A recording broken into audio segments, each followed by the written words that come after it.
And Paul, your vocals will be up in the house, right? Right, yeah, for sure.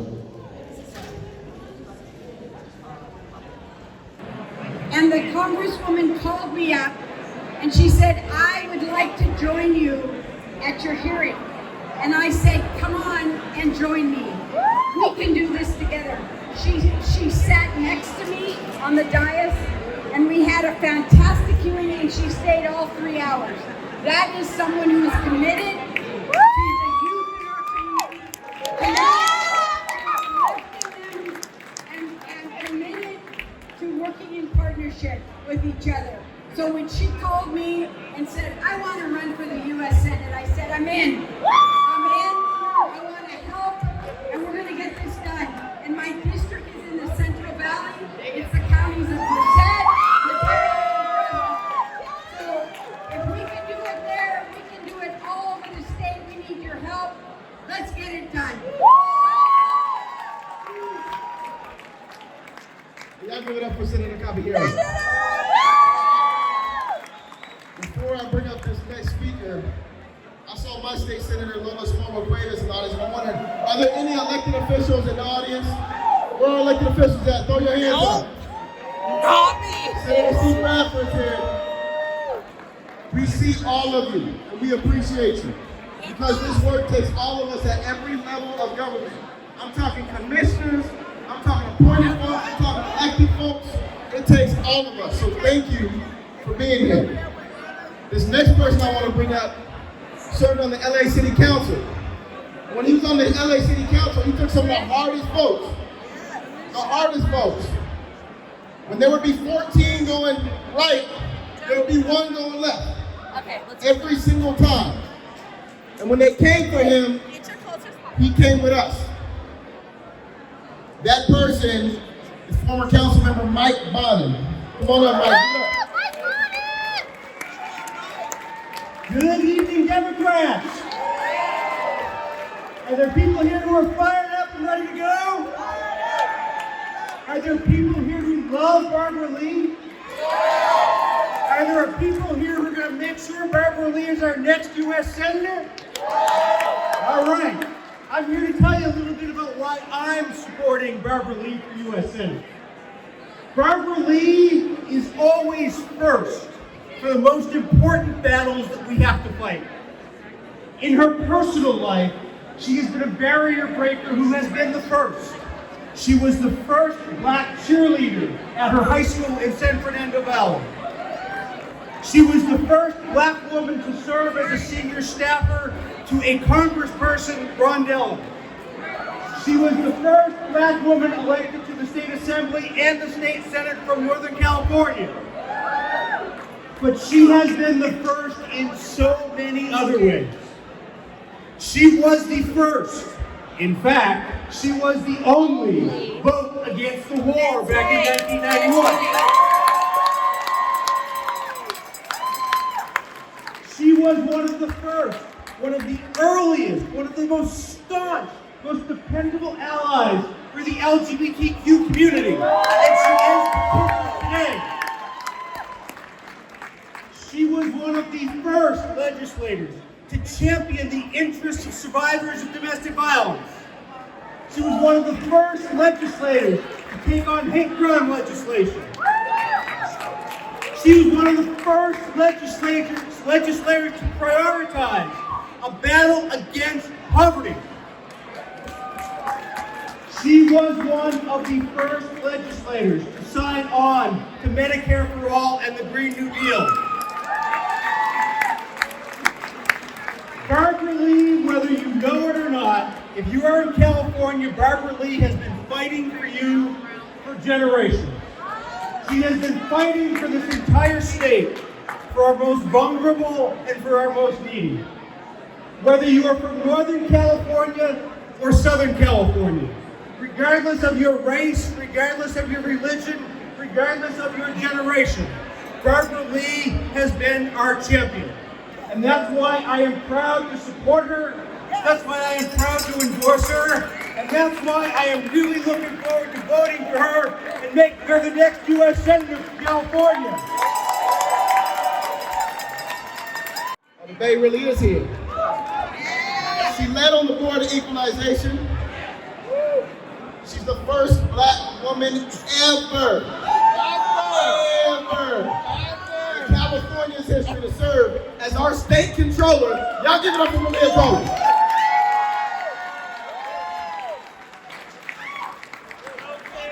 Hello, everyone. How's the Bealey family doing? You know what I was just thinking? We should all get Bealey green. That shade of green, blazers, suits, t-shirts, blouses, and just populate the internet. Hashtag Barbara Lee speaks for me. When I think about the Congresswoman, I'm filled with so much emotion. How many people are getting ready to walk precincts, to knock on doors? Who's gonna phone bank? Who's gonna text bank?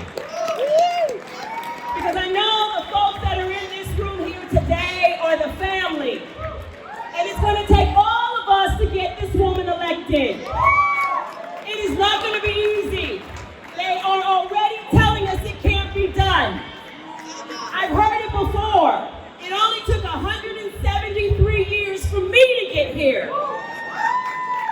How many years is it going to take for Barbara Lee to get to the United States Senate? 1 year.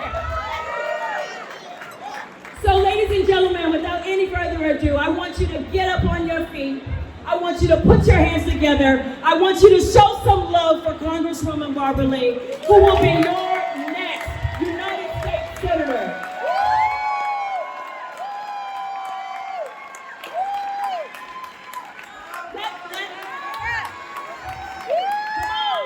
Make some noise!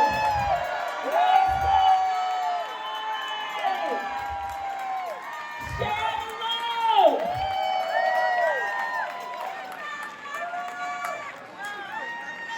Can you feel that, Barbara Lee? She can't feel it. Let me hear it one more time. Make some noise for Barbara Lee.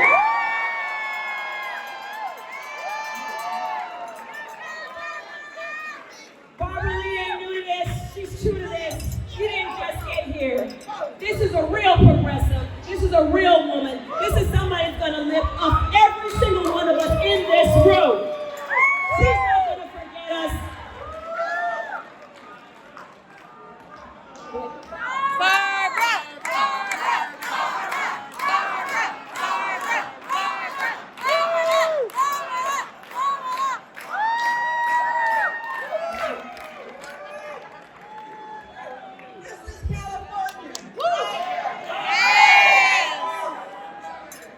To our controller, our mama controller. It's a beautiful daughter that she's raised. Thank you so much for that introduction, but also for your leadership. And I always say our controller here has blazed a lot of trails. She's been a catalyst for change, but also she leads with her values. And to have a controller, a state controller who deals with our money each and every day with a value system that puts people first is amazing, and we are so proud of you. Thank you so much. And to all of you, to Mike, to Isaac, to Senator Caballero, to everyone who has been here this evening. I want to, well, Guapole is not here yet, but where's that treasurer, Fiona? Right there. Oh, there's Fiona, you're here. I'm so glad to see you. I can't wait. Oh, okay. Let me just thank, where's Fiona? Thank you for everything that you have done, first of all, so far, to make sure that I will be your next United States Senator.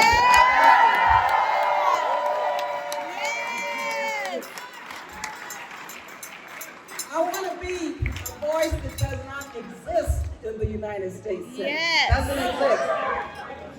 I want to be a senator who sees the 20 million people in California who will live one paycheck away from poverty in the golden state of California. I want to be your senator who's going to take on the climate crisis in a big way, recognizing that there is a climate emergency that we're faced with. And I want to be your senator who you don't hear the much about our unsheltered population. Okay, I want to be a senator who's going to address and take to the forefront affordable housing, all the way from keeping people from being evicted to home ownership. The affordability crisis it's a moral disgrace here in California. Young people can't afford to purchase a home, and that's the only pathway into the middle class and to wealth accumulation. You can't even do it here in California. So there are a lot of issues that we have to deal with. My lived experiences, hopefully you'll understand that I have used some of my lived experiences as a former welfare assistant who's on Medi-Cal, okay, who's on food stamps, okay, to fight for those. No budget cuts, okay? I don't want to see more people having to go through what I went through, raising 2 single boys and trying to get through school. And so there's so many people in California who need to be seen. And right now, and I'm so glad to be here with all of you, because we're fighting the good fight now to keep McCarthy from holding our most vulnerable people hostage in exchange for paying our bills. That's a disgrace. That's a disgrace. And I hope you know that I will stand alone if I need to, if something is wrong, and I will take on my own fight and the Republicans. I will do that. And I believe in our labor unions and unionizing California. Working men and women in our care economy need a living wage, not just raising the minimum wage. So there are a lot of issues that you don't hear debated in the Senate. And you know why? Because there's nobody there who looks like me, who hasn't had my experiences that I've had, who hasn't been around the block like I've been, okay?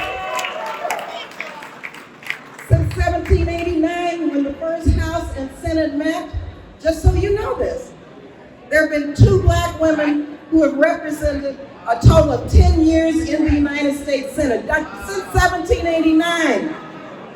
Can you imagine the experience, the perspective, the lens? Because when we fight for everyone. We fight for the LGBTQ community. We fight for the disability community.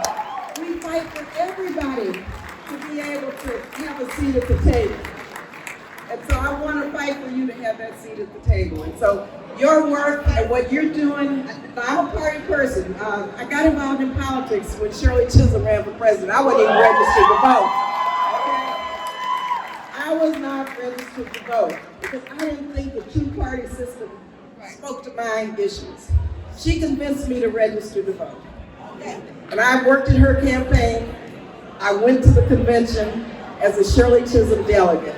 And I've been a member of the Democratic Party ever since, trying to make this party more democratic and more inclusive.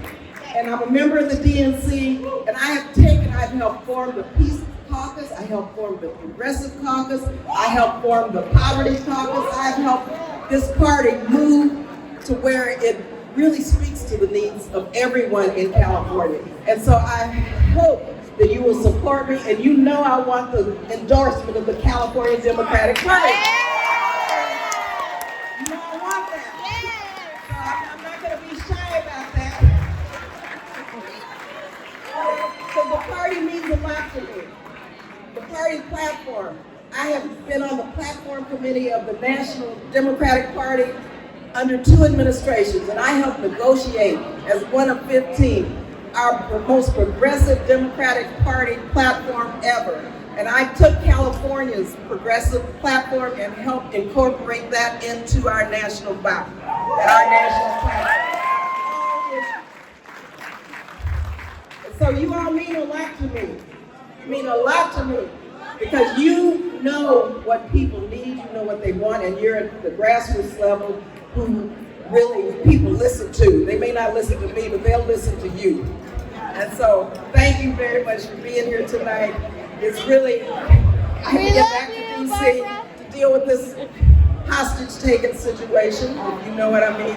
But we're not going to let this country go into default because you know, we're not going to let our veterans lose their benefits.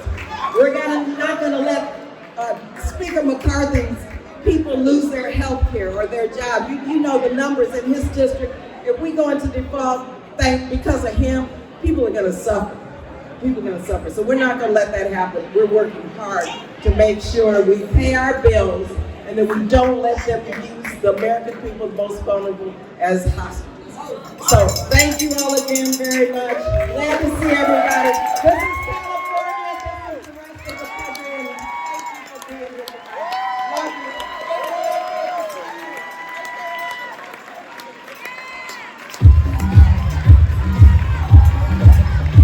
All the speakers, come on up, all the speakers.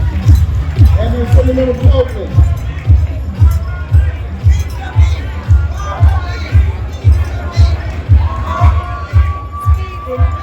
Barbara Lee. Speaks for me. Barbara Lee. Speaks for me. Barbara Lee. Speaks for me. Speaks for me. Speaks for me. Speaks for me. Give it up for Mike Bonin. The next person we're going to bring up has broken barriers in our state, served in multiple statewide offices. Most recently, I saw her testifying in public safety as the state treasurer, making sure that we weren't adding exorbitant interest rates on people who are coming up from incarceration. I've never seen a state treasurer come down to testify in public safety for justice before. And I was proud to see it, which is why it makes perfect sense that she's here tonight fighting for the person that we're all here to support. And I'm gonna need y'all to quiet down and give her the respect she deserves. The state treasurer, Fiona Ma. All right, Democrats. So, I am really honored to be here, to be asked to say a couple words for Barbara. What I love about her is that in college, she started a nonprofit to help people with mental health issues. My mother had mental health issues all of her life. And it's important that we have advocates who care about this issue because it is increasing, especially post-COVID. Then she started out as an intern for Congressman Ron Dellum as an intern, and she rose to be his chief of staff. Okay? Intern to chief of staff.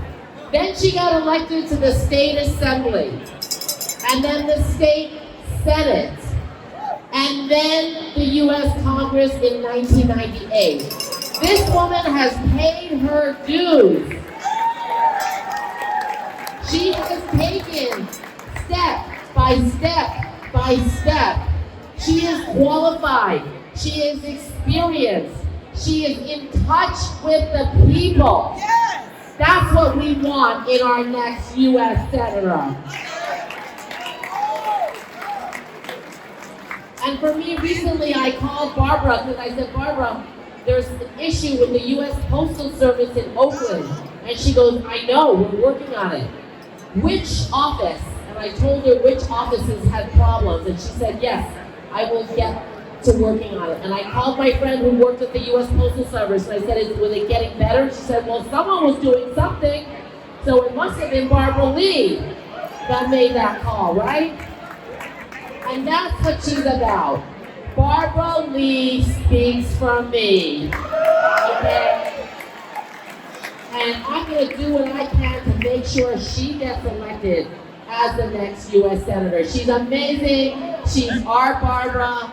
We know her, we love her, we connect with her, and she cares about us and for California. Thank you all.